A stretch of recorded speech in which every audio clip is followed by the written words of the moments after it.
अस्सलाम वालेकुम नाज़रीन, आज का सच के साथ मैं हूं नदीम हुसैन। सेनेट के इंतखाबात का डोल ढल चुका है और जाहिर है 3 मार्च को अब सेनेट के इंतखाबात होंगे, लेकिन दिखाई ये देता है कि हुक्मरान जमात जो है उसने सूरत हाल को दिलचस्प बना दिया है और मज़का खेजियाँ जो हैं उन्होंने यकीनन इस सेनेट के इंतखाबात को जो है लोगों के लिए दिलचस्पी का समा पैदा कर दिया है। ये सेनेट के इंतखाबात जो हैं क्या इस मरतबा तारीख़ के मुतनाज़ा तरीन इंतखाबात होने जा रहे हैं?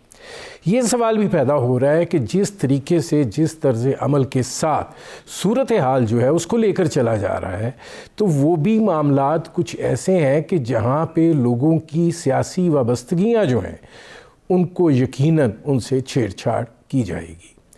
ज़ाहिर है पाकिस्तान पीपल्स पार्टी इस हवाले से चैलेंज दे चुकी है और जरदारी साहब कह चुके हैं मैं आपको सेनेट नहीं लेने दूंगा, लेकिन देखना ये है कि पाकिस्तान पीपल्स पार्टी किस हद तक कामयाब होती है।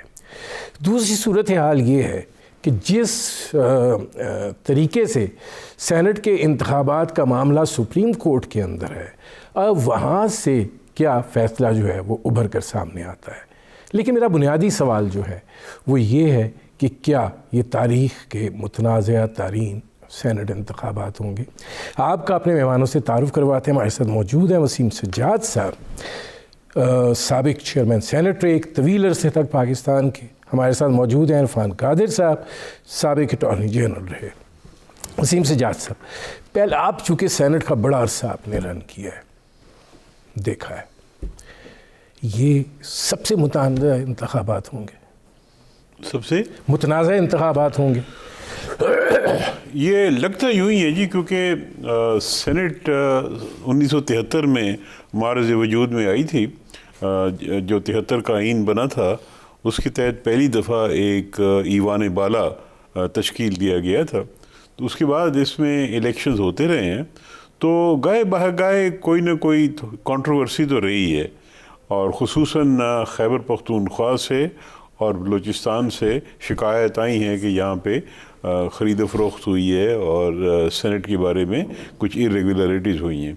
लेकिन आपका मेरे ख़्याल में ये कहना दुरुस्त है कि इस दफ़ा कुछ तनाज़ात बहुत ज़्यादा हो गए हैं। और एक तो जो आम कंट्रोवर्सी होती थी कि भी वोट्स ख़रीदे गए हैं, बेचे गए हैं, उसके अलावा हुकूमत ने 2-3 इक़दामात किए हैं कि ओपन बैलेट होना चाहिए।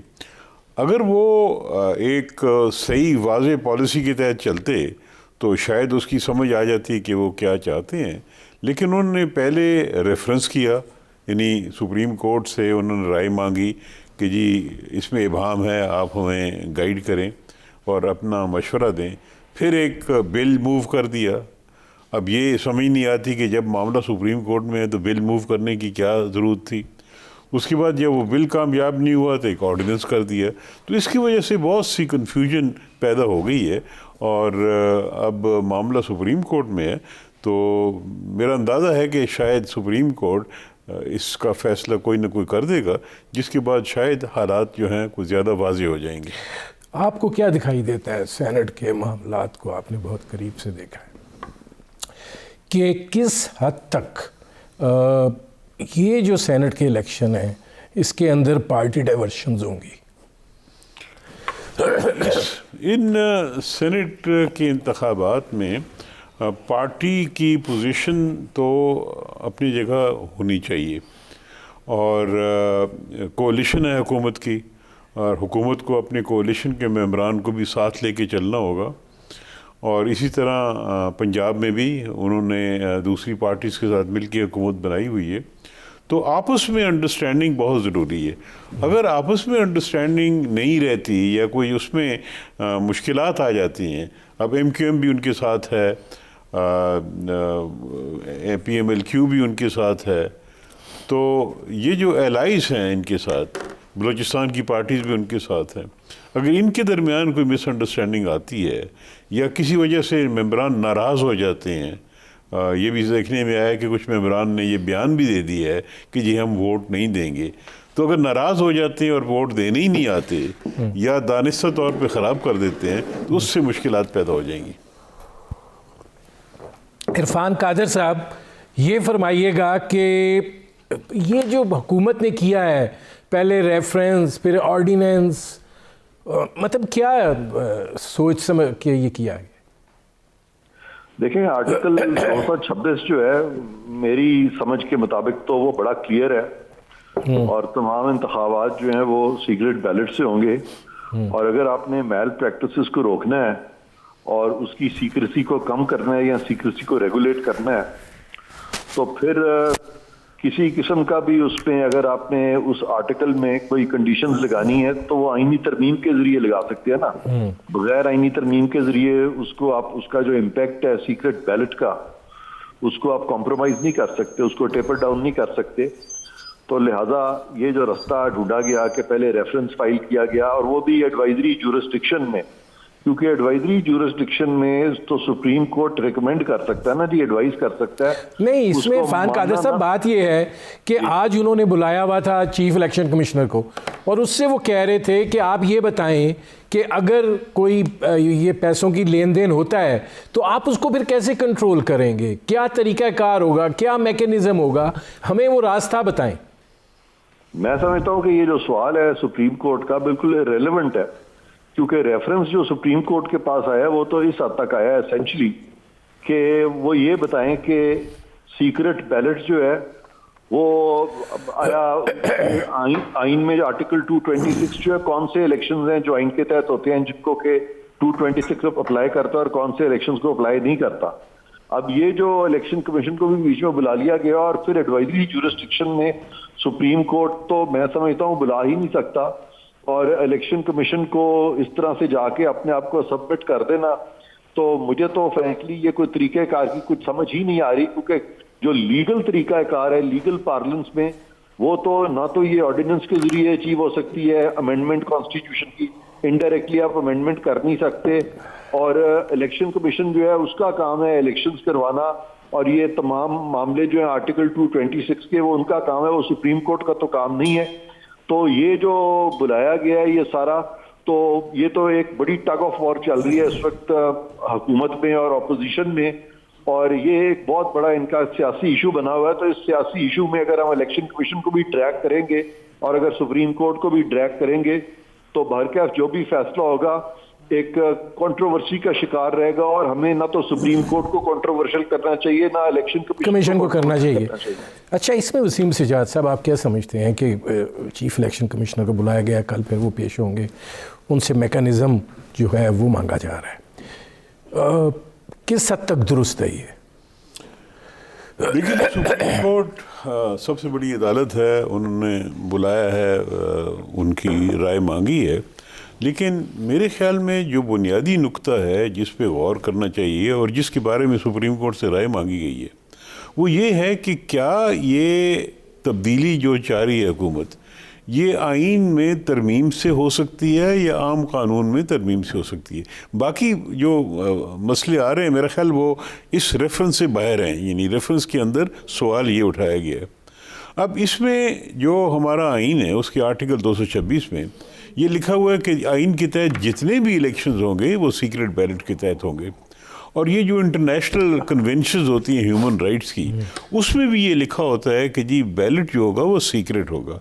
और उसकी वजह ये है कि अगर सीक्रेट बैलेट नहीं होता तो लोगों पे दबाव पड़ सकता है, उन पे प्रेशर आ सकता है, हुकूमती दबाव पड़ सकता है, सोशल दबाव पड़ सकता है, और एक शख्स अपनी ज़मीर के मुताबिक वोट नहीं दे सकता।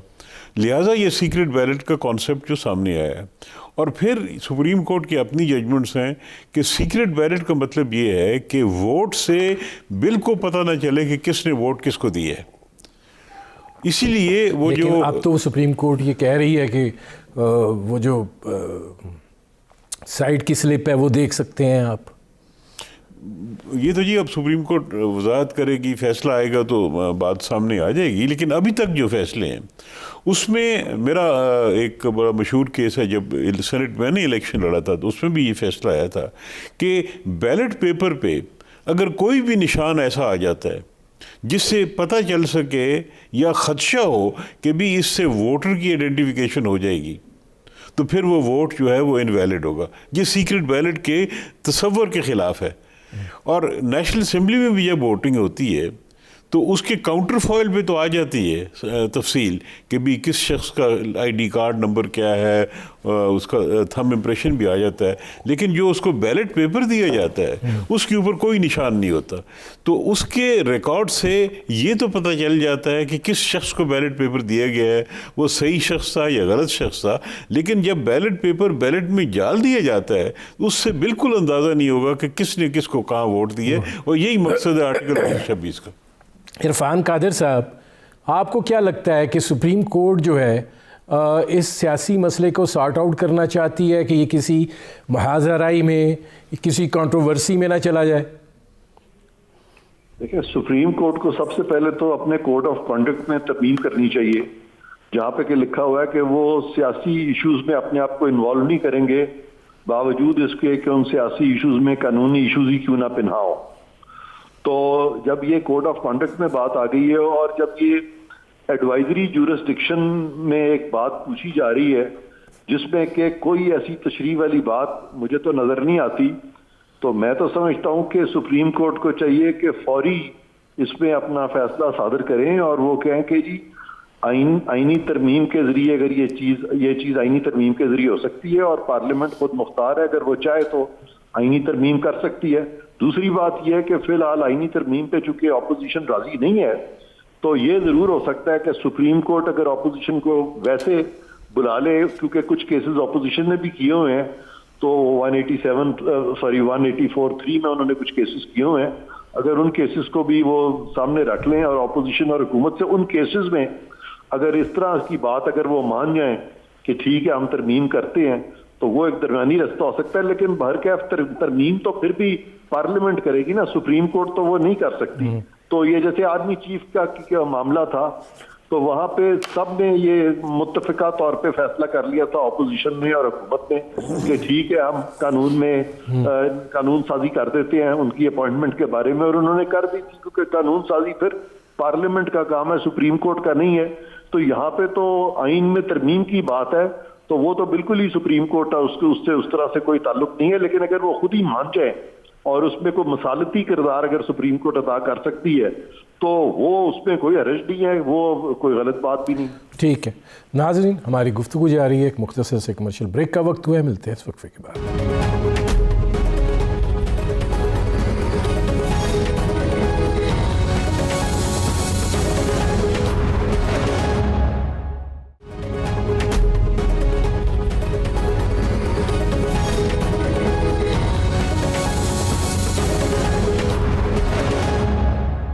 Welcome back. अच्छा वसीम सजाद साहब, ये फरमाइएगा कि ये जो सेनेट का अब इलेक्शन है, मंडियां लगी हुई हैं, मतलब जिन जिन लोगों ने पार्टी टिकट मिले हैं उन्होंने भी कागजात जमा कराए हैं, जिनको नहीं मिले हैं उन्होंने भी कराए हैं। पीपल्स पार्टी ये सोच रही है कि वो शायद ज़्यादा सीटें ले ले। इस्लामाबाद से यूसुफ रज़ा गिलानी वाला इशू है। आपको क्या लगता है कि क्या ये मामला कंट्रोल नहीं होना चाहिए, कोई मैकेनिज्म नहीं निकलना चाहिए? नहीं होना चाहिए। देखिए जी, वोट देना ये एक वोटर की मर्जी है कि वो किसको वोट देता है, और इसीलिए सीक्रेट बैलेट होता है कि वो अपनी मर्जी के मुताबिक वोट दे जिसको मर्जी है दे। अब अमेरिका में ये जो सेनेट प्रोसीडिंग्स हुई हैं ट्रंप की इम्पीचमेंट के बारे में, तो वहाँ पे 7 रिपब्लिकन्स ने ट्रंप के ख़िलाफ़ वोट दिए, उनकी ज़मीर के मुताबिक दिए।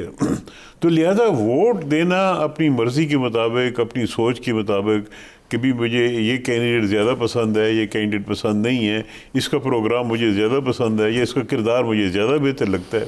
लेकिन वोट बेचना ये एक जुर्म है, ये रिश्वत में आता है, ये इरेगुलरिटी में आता है, और इसका तदारक ज़रूर होना चाहिए। अब ये एक वीडियो भी सामने आई है, मेरे ख़्याल में इसकी मुकम्मल तफ्तीश होनी चाहिए, और जो भी इसमें मुलव्वस हों उन पर बाकायदा कानून के मुताबिक सज़ा होनी चाहिए। तो मेरे ख़्याल में हमें जुर्म में और वोट देने में फ़र्क करना चाहिए। वोट तो ज़मीर के मुताबिक, मकसद भी यही है कि वोट ज़मीर के मुताबिक दिया जाए, और अगर ये ज़मीर के मुताबिक नहीं होगा, ओपन बैलेट होगा, तो फिर ख़दशा ये ज़रूर है कि भी यहाँ पे दबाव पड़ सकता है। यहाँ पे हमारे सिस्टम में अभी भी फ्यूडलिज्म चल रहा है, हर किस्म के दबाव आ सकते हैं। इसमें एक सवाल है, देखिए ना, फैसल वाडा साहब इलेक्शन कमीशन में पेश नहीं हो रहे 15 महीने से। देखिए अब वो चले गए कागजात नामजदगी जमा कराने सेनेट के। देखिए वो ज़रा मुख्तलिफ केस है, क्योंकि उसमें तो मेरे ख्याल में उनके सामने वो जो इलेक्शन कमीशन की प्रोसीडिंग्स हैं या हाई कोर्ट की प्रोसीडिंग्स है, उसके पेश नज़र वो असेंबली की फीड छोड़ के तो वो सेनेट की तरफ आ रहे हैं। यहाँ पे मेरे ख्याल में कोई वोट ख़रीदने वगैरह का मसला नहीं आ रहा, यहाँ पे सवाल कुछ और है।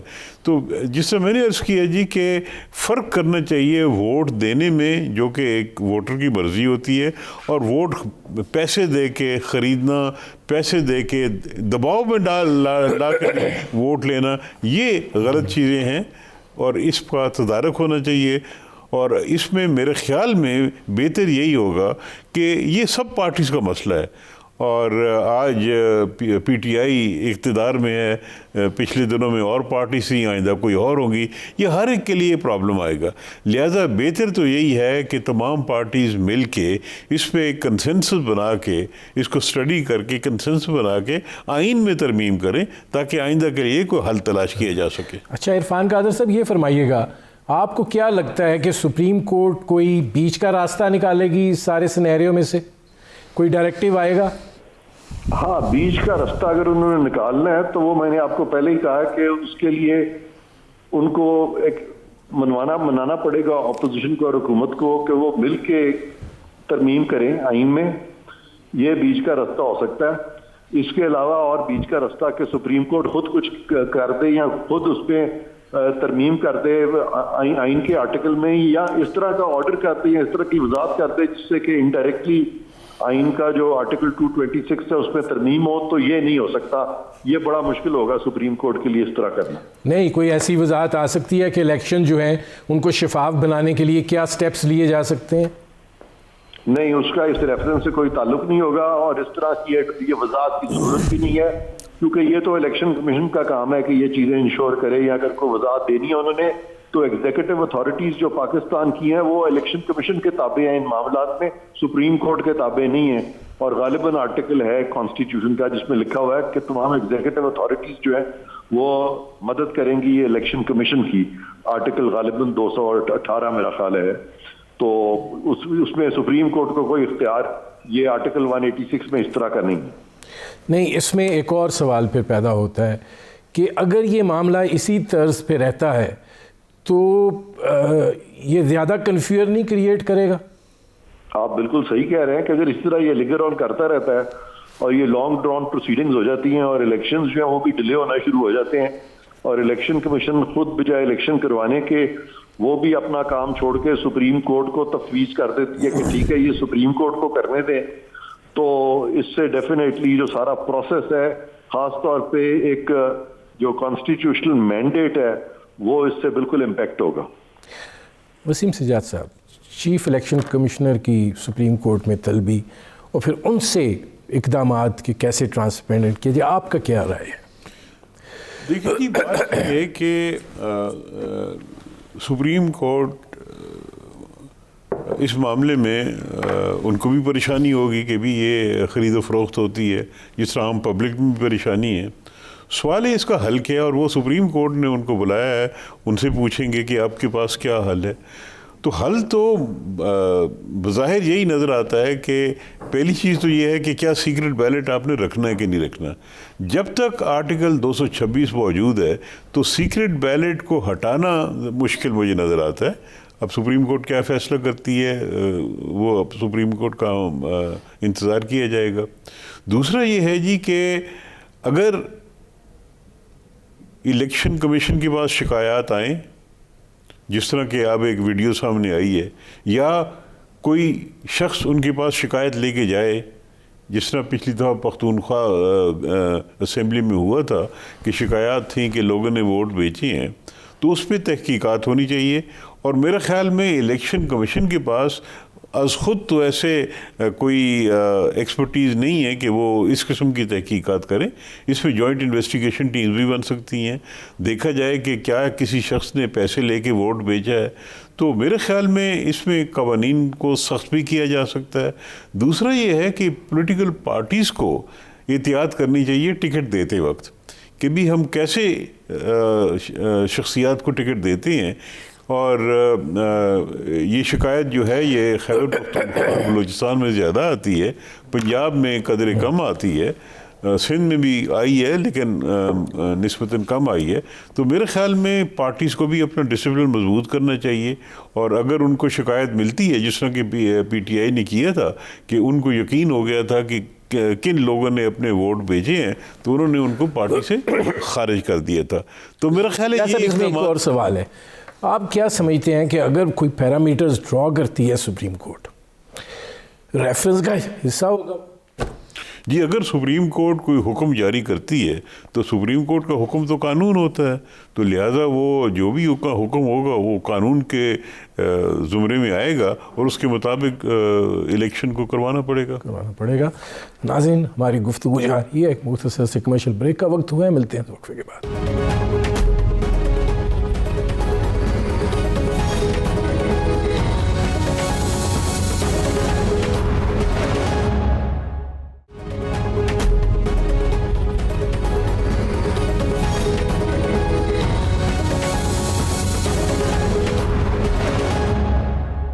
Welcome back.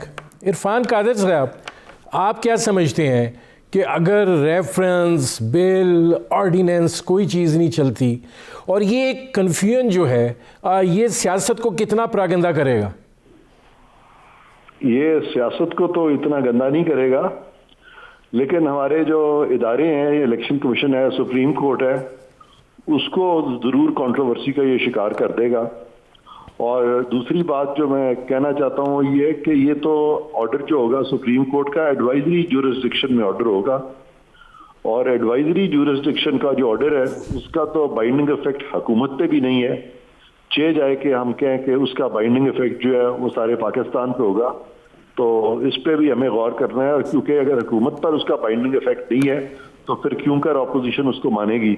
हाँ, अगर सब मान जाएं तो फिर जैसे वसीम सजाद साहब फरमा रहे हैं, अगर सब मान जाते हैं तो फिर तो ऑटोमेटिकली वो कानून की हैसियत इख्तियार कर जाएगा, और उसी की यानी तायीद में अगर कानून साजी भी हो जाती है तो फिर अगर कानून बनता है तो उससे सुप्रीम कोर्ट जो है वो अपने आप को एक अपनी पोजीशन को विंडिकेट कर सकता है। लेकिन अगर ये नहीं होता तो फिर सुप्रीम कोर्ट कोई अगर इस तरह से ऑर्डर कर देता है बगैर सबको मनवाए हुए, तो फिर उसके लिए बहुत बड़ा इशू बनेगा और सुप्रीम कोर्ट शिकार हो जाएगा कंट्रोवर्सी का, जैसे कि माजी के बहुत सारे फैसलों में सुप्रीम कोर्ट इसी तरह की कंट्रोवर्सी का शिकार रहा है। नून लीग भी सुप्रीम कोर्ट में चैलेंज किए हुए है, पीपल्स पार्टी ने भी कर दिया है। आप कैसे देखते हैं कि अगर बाइंडिंग नहीं है एडवाइजरी रोल में तो फिर क्या हासिल वसूल होगा? देखिए जी, टेक्निकली बाइंडिंग नहीं है, लेकिन आखिर सुप्रीम कोर्ट की जो भी एडवाइस होगी वो एक आला तरीन इदारा है, तो मेरे ख्याल में उसको कानून ही समझा जाएगा, और ये टेक्निकलिटी होगी कि जी बाइंडिंग नहीं है। लिहाजा अगर सुप्रीम कोर्ट कोई भी राय देती है तो इलेक्शन कमीशन भी उसके मुताबिक चलने का पाबंद हो जाएगा, और हुकूमत को भी एक तरीक़ाकार मिल जाएगा। हो सकता है सुप्रीम कोर्ट कहे कभी इस तरीके की कानून साजी की जाए, हो सकता है वो कहें कि तरमीम की जाए आइन में, लेकिन अभी क़ब्ल अज़ वक्त होगा, अभी कुछ कहा नहीं जा सकता। इसका सद्देबाब कैसे मुमकिन है?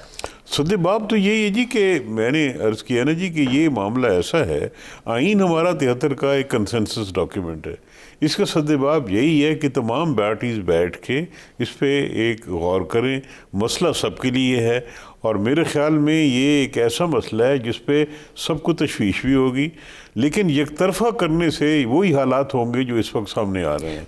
हुकूमत का ये मौक़िफ़ है कि सेनेट इलेक्शंस के बाद वो मजबूत होने जा रहे हैं, लेकिन ये जो सारी सूरत हाल जिस अंदाज में है, अगर सेनेट के अंदर एक इलेक्शन के बाद एक खप खाना मच जाता है तो आप क्या समझते हैं, हुकूमत मजबूत होगी या कमज़ोर होगी? देखना तो ये है कि इस इलेक्शन के इस वक्त तो खप खाना नज़र आ रहा है, सब कुछ नज़र आ रहा है, लेकिन जब इलेक्शन हो जाएगा तो कुछ अरसे बाद ये चीज़ें सेटल डाउन कर जाती हैं। देखना ये होगा कि इस इलेक्शन के बाद PTI को कितनी अक्सरियत मिल जाती है, क्या वो आराम से अपनी कानून साजी कर सकते हैं। अगर वो आराम से कानून साजी कर सकते हैं तो वो मजबूत हो जाएंगे, और उनके लिए जो इस वक्त दुश्वारी है सेनेट में वो ख़त्म हो जाएगी। लेकिन वो कानून साजी आइनी तरमीम के वाले से कितने मजबूत हो जाएंगे, क्योंकि उसके लिए तो 2/3 मेजॉरिटी चाहिए। लेकिन जी वो इतनी मजबूत तो नहीं होगी कि वो आइन में तरमीम कर सके, और उनकी अक्सरियत इस नौइयत की नहीं है कौमी असम्बली में भी कि वो आइन में तरमीम कर सके। लेकिन इतनी ज़रूर हो जाएगी कि आम लेजिस्लेशन जो कि उनको ज़रूरत होती है, मसलन नैब ऑर्डिनेंस में उन्होंने आज ही एक तरमीम की है, आम हालात में शायद वो सेनेट में कामयाब ना होती, लेकिन चंद ही दिनों में उनकी अक्सरियत आ जाएगी तो वो उसमें से पास करा लेंगे। तो लिहाजा आम जो कानून साजी है उसमें उनको दिक्कत नहीं होगी, लेकिन आइन की तरमीम में उनको ज़रूर दिक्कत होगी। उसके लिए बाकी पार्टीज़ की हमायत उनके लिए ज़रूरी है। इरफान कादर साहब, अगर इस तरह की तरामीम आती हैं नैब ऑर्डिनेंस की जो वो ऑपोजिशन को के लिए इस्तेमाल करें, तो फिर तो ये मामला किधर जाएगा? नहीं, ये आप किस तरमीम की बात कर रहे हैं, मुझे समझ नहीं। नैब ऑर्डिनेंस में तरमीम की वो बात कर रहे हैं ना हुकूमत? नैब ऑर्डिनेंस में किस चीज़ की तरमीम? जो उन्होंने कानून में वसीम सजाद से जो आप बात आज ही तरमीम आई है कि उन्होंने नैब का जो प्रोसिक्यूटर जनरल है उसकी टर्म में तोसी कर दी है एक नैब ऑर्डिनेंस में अमेंडमेंट के तहत। तो ये अगर सेनेट में इनको मेजॉरिटी ना हुई तो गालिबन ये स्ट्राइक डाउन हो सकती है, लेकिन उन्होंने गालिबन इस चीज़ की पेश नज़र की है कि चंद दिनों के बाद या चंद हफ्तों के बाद उनकी अक्सरियत हो जाएगी और वो इसको पास करा लेगी। आज ही ये अमेंडमेंट आई है। इरफान कादर साहब, जी जी, इस पे मैं ये कहूँगा कि नैब के कानून में बड़ा साफ लिखा हुआ है कि प्रोसिक्यूटर जनरल जो है उनकी अपॉइंटमेंट 3 साल के लिए होगी और उनका जो टेन्योर है उसको एक्सटेंड नहीं किया जा सकता। मौजूदा प्रोसिक्यूटर जनरल जो है उनके टेन्योर को एक्सटेंड नहीं किया गया, बल्कि उनकी फ्रेश अपॉइंटमेंट की गई है, और फ्रेश अपॉइंटमेंट के तहत वैसे भी कोई बार नहीं है कि वो दोबारा अपॉइंट नहीं हो सकते। लेकिन सुप्रीम कोर्ट का एक फैसला है जो कि मेरे ही बारे में किया गया था, जिसमें कि मेरी अपॉइंटमेंट एज प्रोसिक्यूटर जनरल जो कि 4 साल पहले मैंने टेन्योर कंप्लीट किया था, और मेरा सेकंड टाइम जब मैं बना था 4 साल की ब्रेक के बाद, तो उसको उन्होंने एक्सटेंशन करार दे दिया था। वो एक्सटेंशन नहीं बनती, वो सुप्रीम कोर्ट का फैसला गलत है, और मैंने एज प्रोसिक्यूटर जनरल भी उस फैसले को मानने से इनकार कर दिया था, और मैं वहां बैठा रहा था एज प्रोसिक्यूटर जनरल, और सुप्रीम कोर्ट को भी अंदाजा था अपने ऑर्डर की वीकनेस का, और लिहाजा उन्होंने उस ऑर्डर को कभी भी इम्प्लीमेंट करने की कोशिश उस तरह से नहीं की। और बाद में मैंने कोई तकरीबन 8-10 माह के बाद खुद ही इस्तीफा दे दिया था, क्योंकि मैं नहीं चाहता था कि सुप्रीम कोर्ट को हम मज़ीद शिकार करें। तो इसलिए प्रोसिक्यूटर जनरल की जो अपॉइंटमेंट है, ये ऑर्डिनेंस ना भी हो तो फिर भी फ्रेश अपॉइंटमेंट जो है उसमें कोई बार नहीं है। हाँ, फ्रेश दोबारा अगर कोई टेन्योर किसी को नहीं मिल सकता तो वो वफाकी मौसम में नहीं मिल सकता। वहां पे साफ लिखा हुआ है कि एक दफा अगर वफाकी मौसम अपनी टर्म को पूरा कर लें तो फिर किसी सूरत भी वो दोबारा अपॉइंट नहीं हो सकते।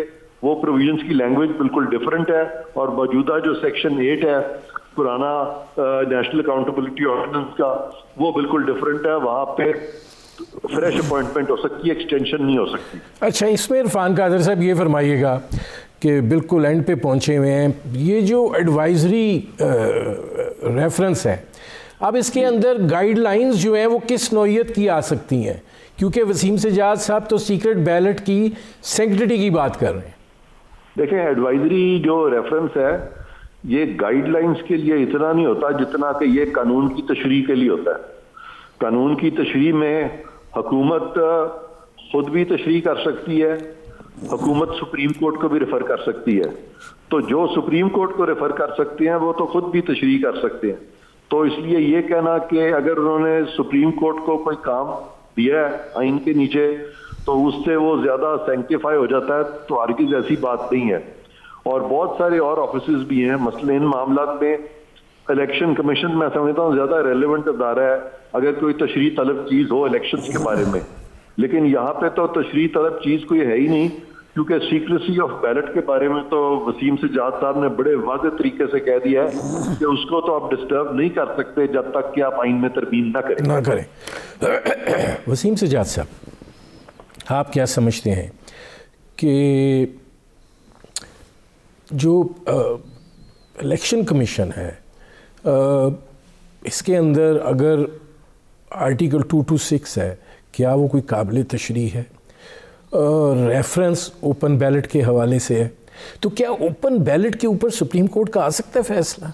देखिए जी, ओपन बैलेट पे जो सुप्रीम कोर्ट के सामने सवाल रेज किया गया है, सुप्रीम कोर्ट ने तो उसी का जवाब देना है। सवाल ये है कि जी ये आर्टिकल 226 के तहत क्या सेनेट का इलेक्शन ओपन बैलेट के ज़रिए हम आम कानून में तरमीम करके कर सकते हैं कि नहीं। उनका ये कहना है हुकूमत का कि 226 जो आर्टिकल है वो बाकी दीगर इलेक्शंस को तो अप्लाई करता है, सेनेट के इलेक्शन को अप्लाई नहीं करता, क्योंकि उनके मुताबिक सेनेट का इलेक्शन आइन के मुताबिक नहीं, कानून के मुताबिक होता है। अब सुप्रीम कोर्ट ने इस सवाल का जवाब देना है। अगर सुप्रीम कोर्ट कहे कि नहीं, आर्टिकल 226 के तहत सेनेट का इलेक्शन भी आइन के तहत होता है, तो फिर ओपन बैलेट नहीं हो सकेगा, फिर तरमीम की जानी पड़ेगी आइन के अंदर। अगर सुप्रीम कोर्ट ये कहता है कि नहीं, ये सही कहते हैं और ये जो इलेक्शन है ये आम कानून के तहत हो सकता है, तो फिर जिसने ऑर्डिनेंस किया है कानून साजी के तहत वो ओपन बैलेट का कर सकते हैं। मेरे प्रोग्राम का वक्त ख़त्म हो रहा है। बहुत शुक्रिया वसीम सजाद साहब, बहुत शुक्रिया इरफान कादिर साहब। नाज़रीन, आपने हमारे पैनल की शुरुआत की गुफ्तगू सुनी। अब तक के लिए इतना ही, इजाज़त दीजिए। अल्लाह हाफ़िज़।